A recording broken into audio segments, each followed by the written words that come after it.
everyone, my name is Cass and I hope you're all having a good day. It's almost the end of the year, so I just wanted to make a big comparison of all the headsets that we own. This video is for you if you are looking to buy your first VR headset or are looking to upgrade.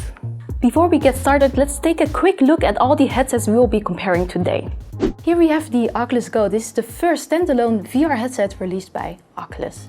Next to it is the second standalone VR headset released by Oculus, the Oculus Quest. This is a very special headset for us.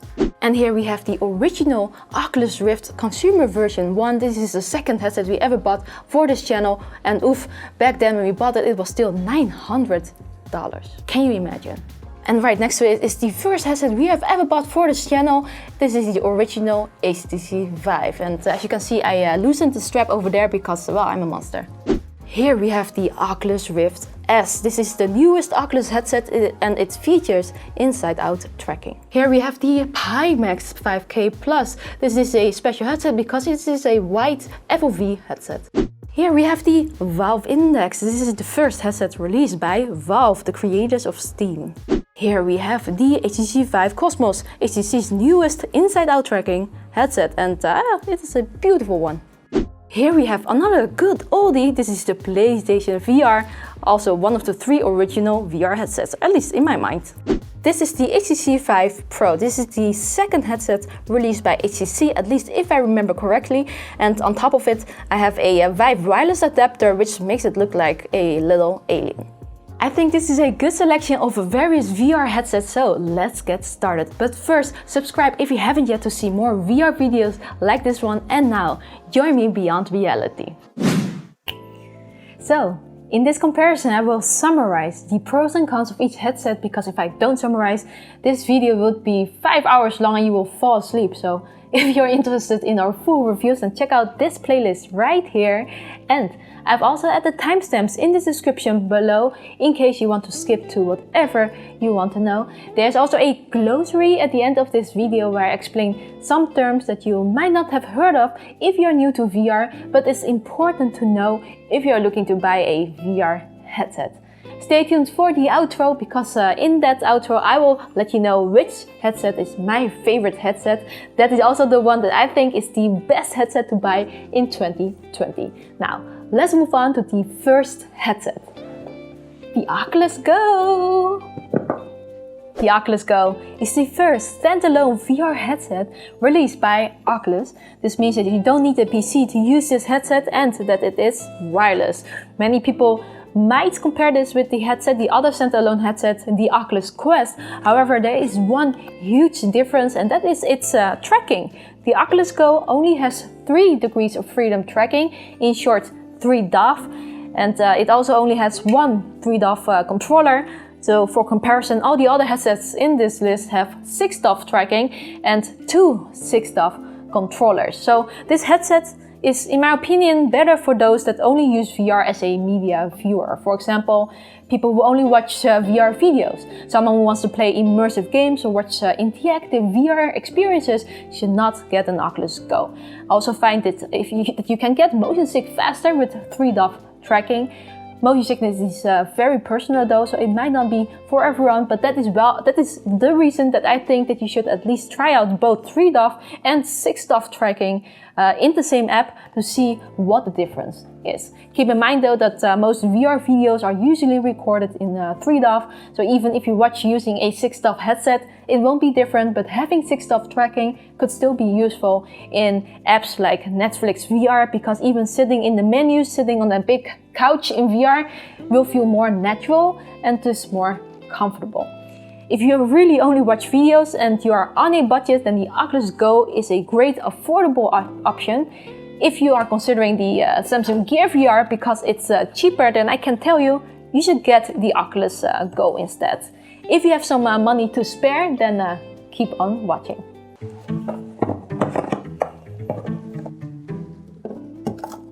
This is the Oculus Quest, the second standalone VR headset released in 2019 by Oculus, and this headset has 6 degrees of freedom tracking. In short, that's 6 DoF. It's wireless, so you don't need an expensive PC to play room scale, natural feeling games on it.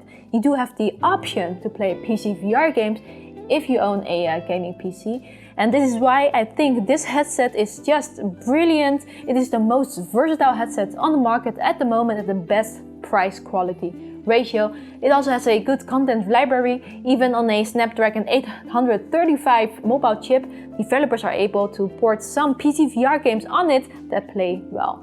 The downside here is that the graphics will be downgraded. It will look a bit cartoonish when compared to PC VR games. But that is not strange, since those games are powered by an expensive PC. I personally do not mind the graphics downgrade at all, because I like being able to use this to play games wherever I want. But the biggest complaint here is that the headset is not very comfortable, because all the hardware is housed in the front here. It can get very front heavy. There are cheap and numerous ways to make it more comfortable, like this top strap I have right here. This, and I also tie up my hair sometimes and put it through the back hole right here to balance the headset. And you do have a short battery life of about 2 to 3 hours, but I personally don't mind these complaints. As I said before, you can also use the Oculus Quest to play PC VR games on a gaming PC if you connect it with a high quality USB 3 cable. Those games will look beautiful. It will be slightly downgraded because the video is sent through the cable, but it's pretty great. And the controllers are great too. They are comfortable, lightweight and ergonomic. Easily one of my favorite controllers of all the controllers that we own. So I think the Oculus Quest is the best headset for those that don't own a gaming PC. For those that do have a PC, you should only get the Quest if you want to take the advantage of its portability, like people who travel a lot or want to bring their headset with them to friends or family. If you never bring your headset with you though, then you should think about getting a PC VR headset instead for the best quality. The Oculus Rift S is the newest PC VR headset by Oculus. It features inside-out tracking with 5 cameras, which makes the initial setup easier than headsets with external tracking systems. It also makes it more portable and just easier to get into VR. Especially people who have a VR-ready laptop would probably enjoy this extra portability option. The Rift S also uses a beautiful crispy clear LCD, so you get grayer blacks when compared to OLED screens, and some people might see this as a disadvantage, but the LCD does offer better fill factor and increased sharpness, and the increase in clarity is a big difference when compared with the first generation VR headsets. Even though external tracking systems usually track better than inside-out tracking, the Rift S performs well in even the most difficult hand positions and room light. The cons are its speakers and microphone. It isn't very good, but it is playable, and you can always plug your own headphones if you would like. But one of the biggest disadvantages of the Rift S is that it does not have a manual IPD adjustment.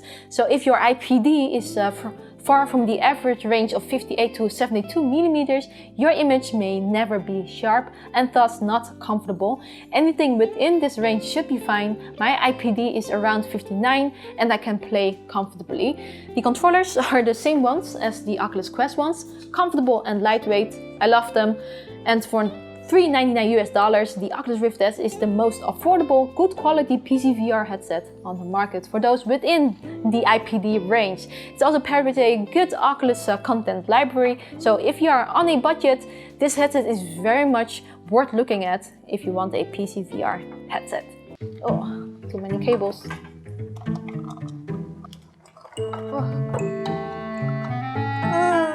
This is the original Oculus Rift, the first headset released by Oculus in 2016, the consumer version 1. I'm going to talk about this quickly because Oculus discontinued them. However, you can still get this headset from stores, certain stores, or even second-handed. I would not recommend getting this headset at the moment unless you can get it way cheaper than all the other headsets listed, but only buy it if you can get 3 sensors and both controllers included. Keep in mind that this controller is the first version of the touch controllers, and that is the only version that will work with this headset. But the fact that I'm saying this is because it is still a great headset with many advantages over its newer iteration, the Oculus Rift S, mainly because this one does have a manual IPD IPD adjustment, and it has better integrated audio and microphone. I've even used this headset this year, not that long ago, and while I find that the clarity of this headset is definitely not better than the newest headsets, it wasn't so hard to get used to it again. Well, while we are talking about first generation headsets, this is the original HTC VIVE, the first headset released by HTC in collaboration with Valve. This is also the first headset we ever bought back in 2016. You can buy certified pre-owned of these from the official HTC website for $399 which is the same price as the Oculus Rift S.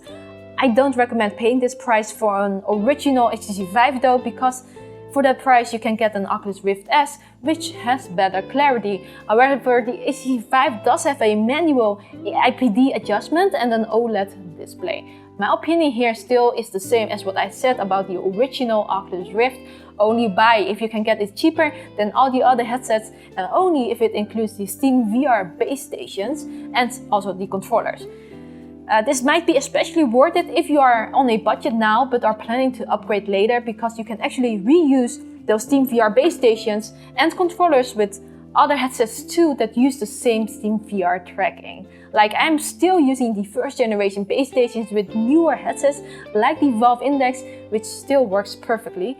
Keep in mind that Oculus headsets do not use Steam VR tracking, so those don't work with it.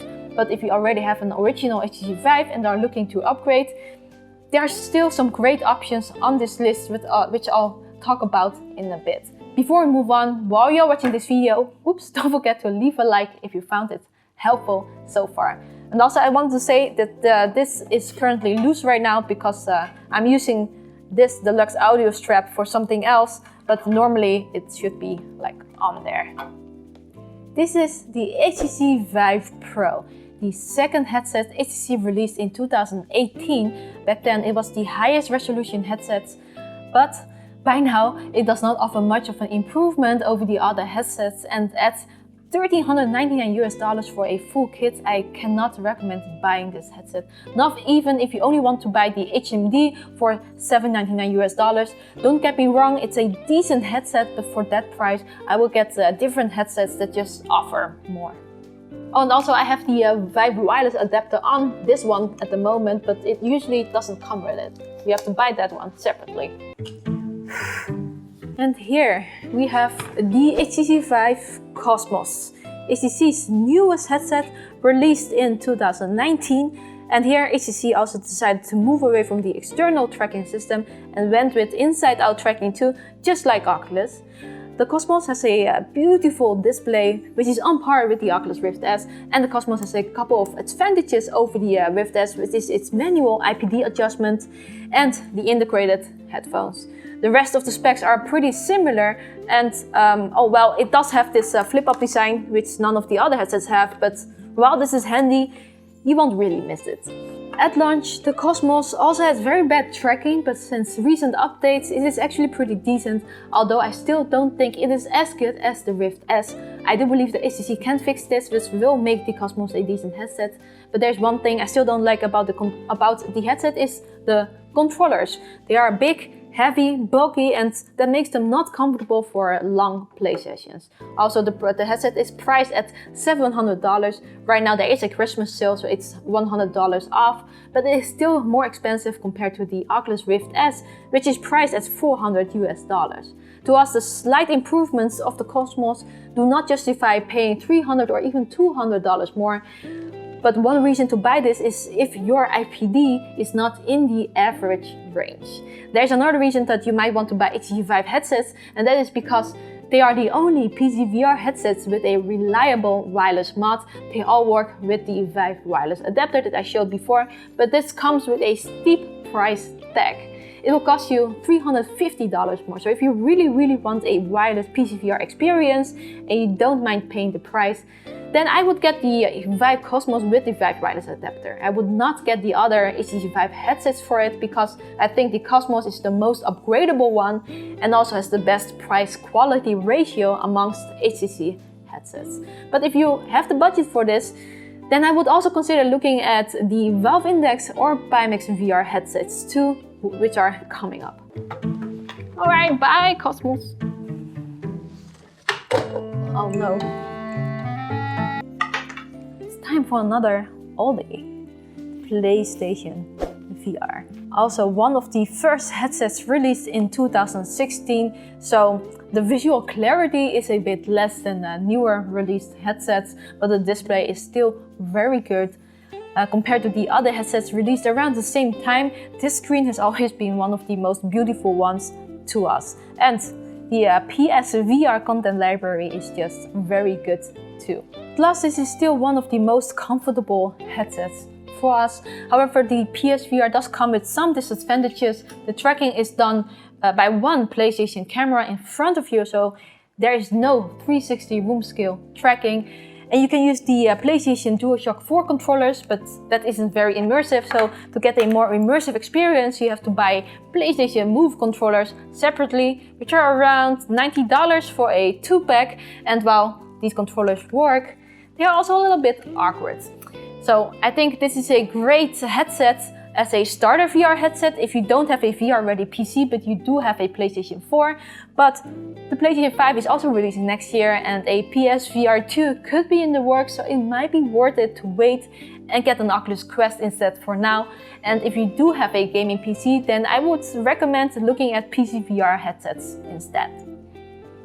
Here we have the Pimax 5K Plus. This is a special headset out of all the headsets that we own because this is the only one with a very wide field of view. I know I haven't mentioned field of view much when talking about the other headsets in this list, and that is because most headsets are about the same field of view.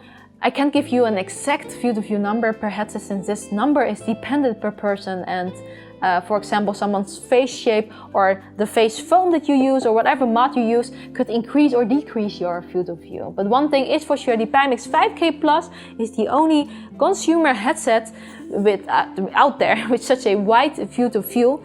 There is a small, medium and large FOV setting on this headset, where the largest FOV setting can go up to 160 degrees horizontal, while the other headsets can only go about around 100 degrees horizontal, except for the Valve Index, but I'll talk about that one in just a bit. There are some cons with this headset. For example, its headset strap, it isn't the most comfortable strap, and there is a noticeable distortion at the size of the display when you are wearing this headset. This can be disorienting, but you can also get used to it. It's also a headset that requires you to tinker a lot with the software to get it working correctly. Plus, there are no integrated headphones, so you only have an audio jack to plug in your own. All the other specifications are a little bit similar to the newer headsets, except recently they did add a firmware update that allows you to go up to 120 Hz refresh rate at a small FOV setting. Unfortunately, I haven't had the time to test this out, but this could make the visuals look smoother than other headsets, except maybe the Valve Index. You do have to keep in mind that you will need a very powerful PC to take advantage of all the improved specifications, like the large FOV setting and the 120 Hz refresh rate. But because of the cons that I just talked about, I think the wide FOV is only worth the price over other headsets around the same price range. If you are a big VR enthusiast who finds wide FOV more important than anything else. For example, I think that this headset is more suited for people who play a lot of heavy simulations like racing and flight simulators, where wide FOV makes a bigger difference. The wide FOV is fun for other games too, but for me personally, a wide FOV is nice to have, but I don't like the compromises made by this headset in other areas. So this price just for the wider FOV is not worth it to me. But it is a decent headset and the only one in the market with this FOV. But you might want to wait a bit before buying, because Pimax is also continuously working on new headsets and improvements. They seem to release new headsets pretty often, like they're about to release one that also fixes the distortions, but do keep in mind that that one will also be more expensive. This is the last headset in this comparison, the Valve Index. This is Valve's own VR headset released this year. This one is an all-in-one package, improved in most areas over other headsets. It uses the reliable SteamVR external tracking, as I've talked about before. Its biggest pros are its low persistence displays and its higher refresh rates. The Valve Index is the only one that goes up to 144 Hz, and turning it up to that rate is just beautiful. At that refresh rate I see more detail and just a big difference in how smooth the visuals are. It also has top-notch audio. These are off-ear speakers that sound amazing, and it even has a good microphone, plus it is one of the most comfortable headsets for us.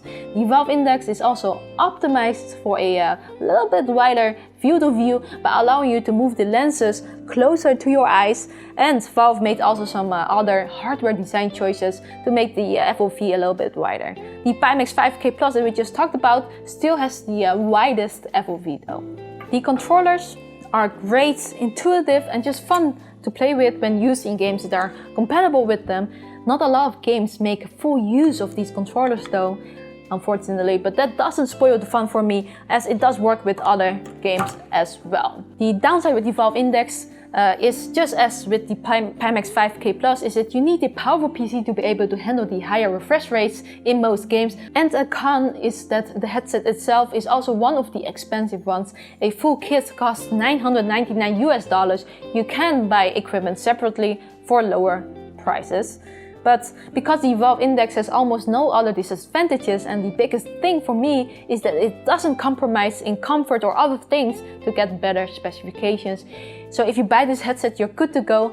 Out of the box, you don't need to mod it or do anything to get started. And that is why I feel like this is the best buy for this price range at least. So if you have the budget for it, this is, in our opinion, the best consumer headset on the market right now that just ticks all the right boxes. It's the only headset that is truly an upgrade over the first generations. And I think if you buy this one now, it will be an investment because you will be good for a couple of years. Alright, so that was the last headset, but I also promised to explain some of the important terms that I talked about in this video, so here we go. Let's talk about IPD first.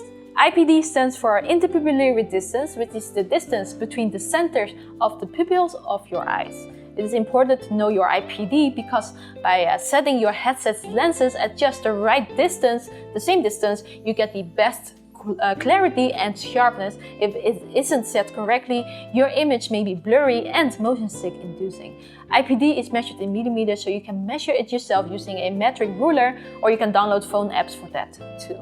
Now let's talk about the difference between 3DoF and 6DoF. Basically, 3DoF stands for 3 degrees of freedom, while 6DoF stands for 6 degrees of freedom. This image explains it very well. 3DoF allows you to look around from a fixed spot like this in the virtual world, and the same goes for a 3DoF controller. You will only be able to use that on a fixed spot like this, so you won't be actually able to reach out your hands, move forward and then grab something or something. You can't do that with 3DoF. However, whereas with 6DoF, that does allow you to do that. With 6DoF tracking, you can move in the virtual world as you would move in real life. So any direction you want, lean forwards, extend your arms, reach out for something, move around. Just, it's all very natural. The only headset in this list I listed was the Oculus Go that had 3DoF tracking. All the other headsets listed were all 6DoF. Now let's talk about inside-out tracking and outside-in tracking.